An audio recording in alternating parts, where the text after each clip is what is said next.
রেজওয়ান দাঁড়িয়ে আছে রুমের ব্যালকনিতে। কিছুই ভালো লাগছে না ওর। সব কিছুই বিষাক্ত, বিরক্তকর আর ক্লান্তিকর লাগছে। যাকে ওরা ধরেছিল, রাগের মাথায় এত মারধর করেছিল, সে ছেলেটার অবস্থা খারাপ হয়ে যায়। শেষমেশ ওদেরই তাকে হাসপাতালে নিয়ে যেতে হয়, কিন্তু সে হসপিটালে গিয়ে নিজেই গলার লকেটে থাকা বীজকে আত্মহত্যা করে নেয়। রেজওয়ানের মন চাইছে নিজেকেই থাপ্পড় মারতে। কি থেকে কি হয়ে গেল, সব কিছু এলোমেলো দিশেহারা হয়ে গেল। সে তো শুধু আমেরিকায় ফিরে যেতে চেয়েছিল, কিন্তু ম্যাপটা ছাড়া সেটা সম্ভব নয়। এই দেশে ও আর থাকতে চায় না। সবাই ভাবে নুজার সাথে বিয়ে হওয়ায় মায়ের ওপর অভিমান করে দেশ ছেড়েছিল রেজওয়ান, কিন্তু আসলে তো একদমই মিথ্যা। রেজওয়ান রাগের অভিনয়টা করেছিল শুধু মাকে দেখানোর জন্য।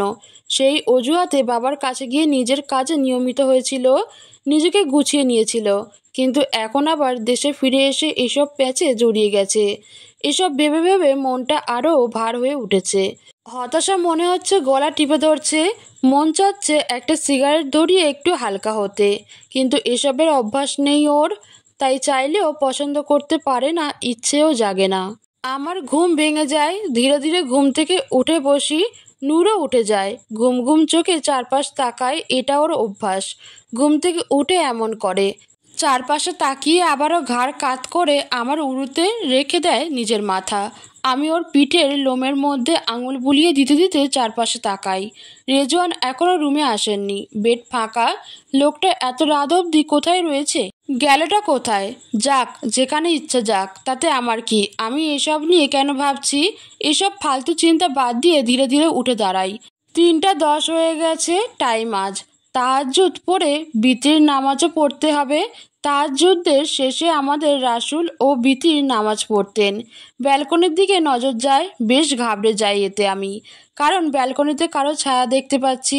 তাই পা টিপে টিপে সেদিকেই যায়। ও আল্লাহ, এ তো দেখছি রেজওয়ান দাঁড়িয়ে আছেন। এলোমেলো অবস্থায় শার্টটা এখন আর ইন করা নয়। দেখছি শার্টের হাতার বোতামও খোলা। আমি ওনার পিছনে দাঁড়াতেই উনি আমার দিকে ঘুরে দাঁড়ান। চাঁদের আর লাইটের আবছা আলোতে আমি স্পষ্ট ওনার ক্লান্ত মুখটা দেখতে পাচ্ছি। এই প্রথম এত ক্লান্ত দেখলাম ওনাকে। চুলগুলো বড্ড এলোমেলো, মুখে বিভ্রান্তির রেখা, কালো নীলচে চোখগুলো বিরক্তি আর হতাশায় ডুবে আছে। ইস, কি হয়েছে উনার? এমন অবস্থা কেন? আমি নিজের ভেতরকার কৌতূহল নিয়েই জিজ্ঞেস করে ফেলি, কি হয়েছে আপনার? এত দেরি করে ফিরলেন কেন বাড়ি? ব্যাস, আমার এই কথাটি বলা হয়তো সবচেয়ে বড় পাপ। উনি এটা শুনে ধরাস করে বলেন, আমার কি হয়েছে হবে তা জেনে তুমি কি করবে? তোমায় কি কৈফিয়ত দিতে হবে নাকি? আমি বাড়ি দেরি করে ফিরলাম কেন এর জন্য? কথাটা খুব খারাপ লাগে আমার। আমিও বেশি বুঝি। কেন জিজ্ঞেস করতে গেলাম? সত্যিই তো, কেন বলবে আমায়? কি জন্য বলবে? আমি তো শুধু জিজ্ঞেস করেছিলাম মাত্র। এভাবে উত্তর না দিলেও তো পারতো। আমি মাথা নিচু করে নিম্ন গলায় ছোট্ট করে বলি, সরি। আমি এটা বলেই রুমে চলে আসি। উদ্দেশ্য অজু করা। ফুরফুরে মনটা বিষাক্ত হয়ে গেল। কেন যে ওইদিকে বেহায়ার মতো গেলাম আমি? আমি সত্যিই একটা বেহায়া।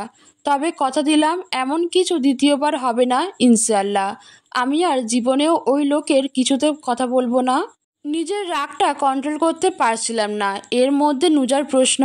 বিরক্ত হয়ে এমন উত্তর দিল। রেজওয়ান দীর্ঘশ্বাস ফেলে রুমে আসে। দেখে নুজা নামাজ পড়ছে। ওর বিড়াল জায়নামাজের সামনের প্রান্তে বসে ওর মুখের দিকেই তাকিয়ে আছে।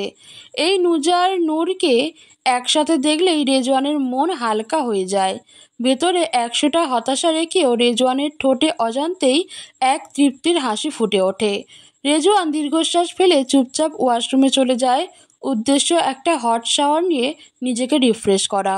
ওয়াশরুম যাওয়ার জন্য করিডোরের দরজা খুলে ঢোকার আগে রেজওয়ান আরও একবার নামাজে দাঁড়ানো নুজার দিকে তাকায়। নিজের অজান্তেই তাকায়।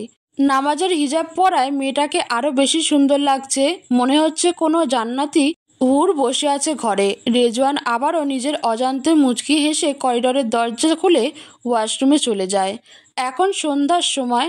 আমি মাগরিবের নামাজ শেষে আম্মু আর রোজার সাথে অল্প গল্প সল্প করে নাস্তা করে রুমে এসে লিভিং জোনের সোফায় বসে আছি মানে সামনে ল্যাপটপ নিয়ে অফিসের প্রজেক্টে। আজ অফিসে যায়নি। গত রাতের পর থেকে রেজওয়ানের মুখ দেখতে ইচ্ছে করছে না। তাই ফজরের নামাজ পড়ে সেই যে রুম থেকে বেরিয়েছিলাম আর রেজওয়ান অফিস যাওয়ার পর এসেছি। অফিসেও যায়নি, রেজওয়ানের মুখ না দেখার জন্য শুধু যায়নি, আজ শরীরটা বেশ একটা ভালো নয়, বেশ অসুস্থ অসুস্থ লাগছে, তাই আর যাওয়া হয়নি।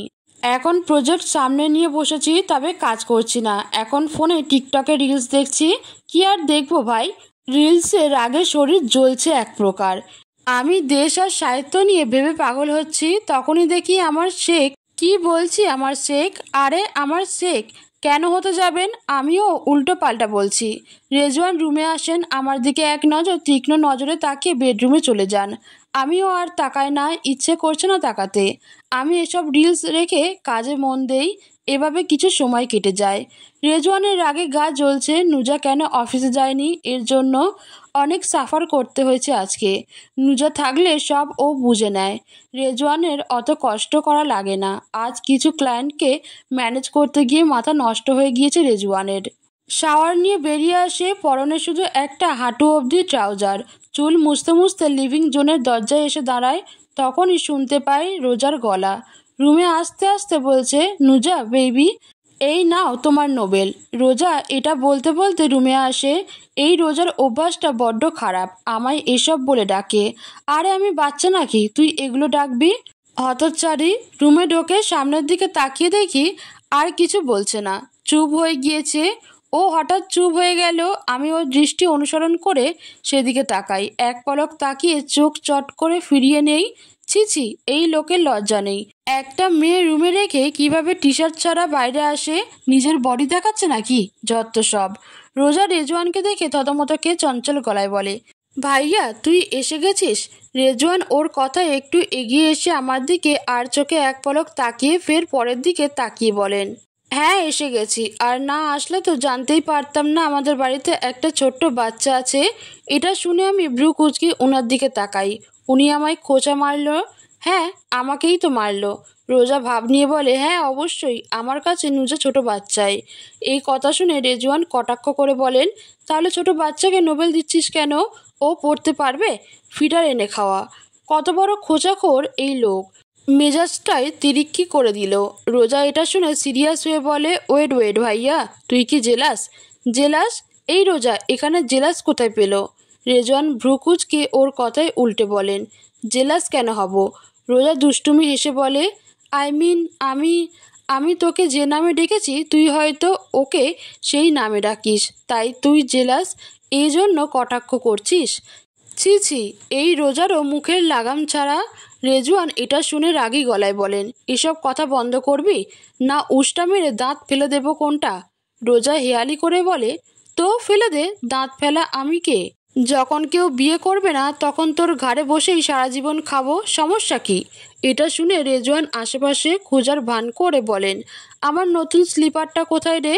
এটা শুনে রোজা আমার দিকে নোবেল প্যাকেটটা ছুঁড়ে মেরে ফড়িংয়ের মতো লাফিয়ে বলে, নুজা বেবি তুমি নোবেল পড়ো আর তোমার জামাইকে সামলাও, আমি গেলাম। এ বলেই দুই লাফে রুম থেকে বেরিয়ে যায়। সত্যি মেয়েটি বড়ই সরল। প্রথম প্রথম ওর এই আচরণ আমার কাছে বেশ ন্যাকামি মনে হতো, কিন্তু ধীরে ধীরে বুঝতে পেরেছি এটা ওর সরলতা। ও এমনই। নিজের অজান্তেই ওর কথা শুনে আমি হেসে ফেলি। আজও তার ব্যতিক্রম কিছু হলো না, আমি হেসে ফেলি। নুজা রোজার যাওয়ার পানে তাকিয়ে অপলক হাসছে, আর রেজওয়ান নিজের ইচ্ছার বিরুদ্ধে গিয়েও ওর হাসির দিকে তৃপ্ত চোখে তাকিয়ে আছে। কি সুন্দর হাসি! যতটা মায়াবী ও ঠিক ততটাই মারাত্মক সুন্দর ওর হাসি। তখনই নুজা ওর দিকে তাকায়। নুজা যেই না রেজওয়ানের দিকে তাকায়, তখনই নুজার ঠোঁট থেকে হাসি চলে যায়, মুখটা কালো করে ফেলে। রেজওয়ানের অনেক বিরক্ত লাগে এই বিষয়টি। কত সুন্দর হাসছিল, কেন এমন করলো? এই মেয়েটা বড্ড অদ্ভুত। বোঝা মুশকিল কখন কোন মুডে থাকে। গত রাতের পর থেকে এক চুল কথা বলেনি, এত ইগো। আজ নুজা কি ওর উপর রাগ করেছে, অভিমান করেছে? হ্যাঁ নিশ্চিত করেছে, তাই তো অফিসেও গেল না। কিন্তু ওর রাগ করা অভিমান করায় রেজওয়ানের নিজের কি কিছু যায় আসে? না, আসে না তো। তবে কেন এই বিরল ভাবনা নুজাকে কেন্দ্র করে? নিজের দিকে এভাবে রেজওয়ানকে তাকাতে দেখে বেশ বিরক্ত লাগে আমার, বেশ বিরক্ত। আমি চুপচাপ উঠে যাই। এশার আজান হয়ে যাবে, তাই অজু করে চুপচাপ রুম থেকে বেরিয়ে যাব। গিয়ে রোজার রুমে নামাজ পড়ে ওখানেই বসে থাকবো। আমি দীর্ঘশ্বাস ফেলে উঠে ধীরে ধীরে ওনার পাশ কাটিয়ে যেতে নেই। কিন্তু উনি আমায় যেতে দেন না। আমার বাঁ হাতের বাহু নিজের রাক্ষসের মতো পুরুষালী হাতে আঁকড়ে ধরেন। আমার বাহুর হাড়টা হয়তো ভেঙে 7 টুকরো হয়ে গিয়েছে অলরেডি। উনি আমায় এক টানে নিজের সামনে দাঁড় করান। কত বড় সাহস! 100 বার না করার পরও আমায় ছুঁয়েছে। এত সাহস ওনার কী করে হয়? আজ এর একটা বিহিত করেই ছাড়বো। আমি কিছু বলার জন্য মুখ খুলতে যাব, তখনই উনি নিজের নীলচে চোখগুলো দিয়ে তীক্ষ্ণ দৃষ্টিতে আমার দিকে তাকিয়ে বলেন, আজ অফিসে যাওনি কেন? আমি সোজা উত্তর দেই, আমার শরীর ভালো ছিল না, তাই যায়নি। এটা শুনে উনি কপালের রাগ কুঁচকে বলেন, আমার সাথে রাগ করে যাওনি তাই না? রাগ? সিরিয়াসলি আমি করব রাগ? তাও আবার উনার ওপর? কে হন উনি যে উনার উপর রাগ করব? আমি নিজের বাহু থেকে উনার হাত ছাড়াতে দাঁতে দাঁত চেপে উনার হাত ঝাঁকিয়ে তুলে বলি, আমি আপনার উপর কেন রাগ করব? কেন? কে হন আপনি আমার, যে আমি রাগ আপনার উপর করব? উনি এতে নিজের হাত সরান না, উল্টো আমার ডান হাতের বাহুও নিজের বাঁ হাত দিয়ে চেপে ধরেন। মন চাচ্ছে থাপড়িয়ে দাঁত সবগুলো ফেলে দিতে। এত সাহস কেন দেখাচ্ছে এই লোক? মনে হচ্ছে আমার হাড়গুলো মড়মড়িয়ে ভেঙে যাচ্ছে। রেজওয়ান আরও রেগে আমার বাহু ধরে ঝাঁকি দিয়ে আরও নিজের কাছে টেনে নেন। এতে দম বন্ধ হয়ে আসে আমার শ্বাস বের হচ্ছে না, সাফোকেশন হচ্ছে প্রচণ্ড। কেন হবে না? রেজওয়ান এভাবে আমার সামনে, আমার এতটা নিকটে। উনার শরীরে টি শার্ট নেই, উনার ভেজা শরীর থেকে অদ্ভুত সেই পারফিউমের ঘ্রাণ আসছে, চুল থেকে অল্প পানির ফোঁটা পড়ছে। সব মিলিয়ে আমার কেমন হচ্ছে, কেমন লাগছে। মনে হচ্ছে এই বুঝি প্রাণটা বেরিয়ে আসবে। রেজওয়ান আমার চোখের দিকে তাকিয়ে দাঁত চেপে তপ্ত সুরে বলেন, তাহলে যাওনি কেন? আমি হালকা চিৎকার করে বলি, আমার শরীর ভালো ছিল না তাই যায়নি। এই কথা কতবার বলতে হয়? রেজওয়ান এতে আমার 2 বাহু ধরে ঝাঁকিয়ে তুলেন। এতে সারাটা শরীর কেঁপে ওঠে আমার। মনে হচ্ছে কেউ কারেন্টের শক দিয়ে মেরে ফেলছে আমায়। উনি দাঁত চেপে বলেন, অফিসটা কি তোমার বাপের, যে তোমার ইচ্ছে মতো যাবে আর আসবে? বাপের এত বড় কথা? আমার বাবাকে টানছেন? কথাটা আমার কলিজায় এসে বিঁধল। শরীর রাগে জ্বলে যাচ্ছে ঝাঁঝা করে। আমি নিজেকে ছাড়িয়ে নেওয়ার জন্য 2 হাত দিয়ে ঝাড়ি মারার চেষ্টা করে বলি, না, অফিসটা আমার বাপের না, আমার বাপ নেই। আমি এতিম, আমি এতিম রেজওয়ান শেখ, আমি এতিম। আমার বাপ থাকলে আমি এখানে আপনার হাতের মজার খোরাক হয়ে থাকতাম না। এ বলে ওনার বুকে ধাক্কা দেই আমি। হিতাহিত জ্ঞান হারিয়ে ফেলেছি। আমি ঠান্ডা মেজাজের মানুষ, কিন্তু রাগ হলে আমি নিজেকে অনেক কষ্টে সামলাই। আমি ওনাকে ধাক্কা দিতে দিতে বলি, সরুন সরুন। কোন সাহসে আমায় টাচ করেছেন? কোন সাহসে? এত সাহস হয় কি করে? মুখের সাথে হাতও দেখি বেশি চলে। আমার এই কথায় রেজওয়ান আরও রেগে গিয়ে বলেন, টাচ করব আমি তোমায়? কি করবে তুমি? আমার রাইট আছে, আমি টাচ করব। এ বলেই উনি আমার দিকে নিজের ডান হাত বাড়ান। আমি বুঝতে পারি উনি আমার কোমরে হাত দেওয়ার জন্য হাত বাড়িয়েছেন। না, এটা হতে দেওয়া যাবে না। এটা আমার জন্য অপমানের। আমি ওনার হাত নিজের হাত দিয়ে চেপে ধরে ওনার দিকে অগ্নি চোখে চেয়ে বিষাক্ত গলায় বলি, হাত সামলে নিন। কোনো রাইট নেই আমার উপর আপনার। সরিয়ে নিন হাত, সরিয়ে নিন। এতে রেজওয়ান আমার 2 বাহুতে হাত রেখে তড়িৎ গতিতে আমার উল্টো দিকে ঘুরিয়ে পেছন থেকে আমার 2 হাত চেপে ধরে বলেন, আমি নিজেকে আর নিজের হাতকে সামলাবো না। কি করবে তুমি করে নাও। মনে রেখো, রেজওয়ান শেখ নিষিদ্ধ জিনিস বেশি পছন্দ করে। আমার হাত দুটো এমনভাবে ধরেছেন মনে হচ্ছে এই বুঝি মরমর করে হাতের কবজি হাড় ভেঙে খানখান হয়ে যাবে। খুব ব্যথা লাগছে হাতে। আমি বেশ বুঝতে পারছি এই রেজওয়ান গরু কিছু নিয়ে রেগে আছে, আর সেই রাগ আমার দিকে ঝাড়ছে। আমার ওপর কেন ঝাড়ছে? আমি কি ওনার বউ যে সারাদিন অফিস শেষে এসে আমার উপর নিজের রাগ ঝাড়বে? উনি যদি সত্যিই আমার হাজব্যান্ড হতেন তবে ওনার এই রাগ আমি মেনে নিতাম, ওনাকে বুঝাতাম। কিন্তু উনি যেখানে আমার ওয়াইফ হিসেবে মানেনি না, তাহলে এখানে ওনার রাগ পাট আমি কেন সহ্য করব? আমি তাও একটু নরম হয়ে বলি, রেজওয়ান আমার লাগছে, ছাড়ুন। আপনি অন্যদিকের রাগ আমার উপর কেন ঝাড়ছেন? ছাড়ুন আমায়। রেজওয়ান আমায় নিজের বুকের সাথে আমার পিঠ টেনে নিয়ে বলেন, হ্যাঁ ঝাড়ছি, তোমার উপরেই রাগ ঝাড়ছি, আর আরও বেশি করে ঝাড়বো। উনার উদম বুকের সাথে নিজের পিঠ লেগেছে আমার। শরীর জ্বলে উঠেছে রাগে, থরথর করে কাঁপছে আমার পা। আমি নিজের সব শক্তি দিয়ে দাঁত চেপে নিজেকে ছাড়াতে ঝাড়ি মারি। রেজওয়ানও ছেড়ে দেন। আমি ছাড়া পেয়ে উনার দিকে ঘুরে কোনো কিছু না চিন্তা করেই ঠাস করে একটা থাপ্পড় উনার গালে বসিয়ে দেই। আমার নরম হাতের গরম থাপ্পড় খেয়ে রেজওয়ান তবদা হয়ে দাঁড়িয়ে থাকেন। আমি গলার আওয়াজ বড় করে দাঁত চেপে বলি, কোন অধিকারে আপনি আমায় টাচ করেছেন? কোন অধিকারে? তাও আবার এত বাজেভাবে? রেজওয়ান শেখ, ভালো করে মনে রাখুন, আমি আপনার বউ নই। আপনি নিজেই আমায় অস্বীকার করেছেন, তাই আমার সঙ্গে রাগ ছাড় ঝাপ দেখাবেন না। আমি আপনার এসব রাগপাট একদম সহ্য করব না। নিজের হাত আর মুখ সামলে নিন, এখনও যথেষ্ট সময় রয়েছে। রাগের মাথায় তো চড় মেরে দিলাম, কিন্তু এখন যদি উনি আমায় থাপ্পড় মারেন তবে বিষয়টি অপমানজনক হয়ে যাবে না? ইস, কেন যে নিজের রাগকে সামলাতে পারেনি। এই লোক নিশ্চিত আমায় মারবে। রেজওয়ানের মতন মানুষ আমায় ছেড়ে দেবেন? আমি উনাকে একটি মেরেছি, এখন উনি আমায় পারলে 10টা মারবেন নিশ্চিত। কিন্তু উনি আমায় তবদা করে দেন, উনি আমায় মারেন না। রাগে লিভিং জোনের কর্নারে থাকা একটি ফুলদানিটা ধাক্কা দিয়ে ফেলে দেন, এতে বেচারা ফুলদানি ভেঙে যায়। আর রেজওয়ান সাপের মতো ফুসফুস করে বেরিয়ে যান রুম থেকে। কি হলো? আমায় মারলেন না কেন? মারলেন না?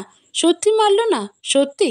আমি এর উত্তর কোথায় পাবো? কেন আমায় মারলেন না? হয়তো আল্লাহর হুকুম, হয়তো আমার আল্লাহ আমায় অপমানের হাত থেকে বাঁচিয়ে দিয়েছেন। আমি কিছু সময় রেজওয়ানের যাওয়ার পানে তাকিয়ে থাকি, তারপর দৌড়ে ওয়াশরুমে যাই। উদ্দেশ্য অজু করা, কারণ রাসূল বলেছেন রাগ শয়তান থেকে, আর শয়তান আগুন দিয়ে সৃষ্টি, আগুন পানি দিয়ে নেভানো হয়। তাই তোমাদেরকেও রাগ করলে অজু করুক। তাই অজু করে নেই। যাক, রেজওয়ান লোকটা একটু হলেও ভালো আছে। আল্লাহ, কি পরিস্থিতিতে পড়েছিলাম! ছি ছি।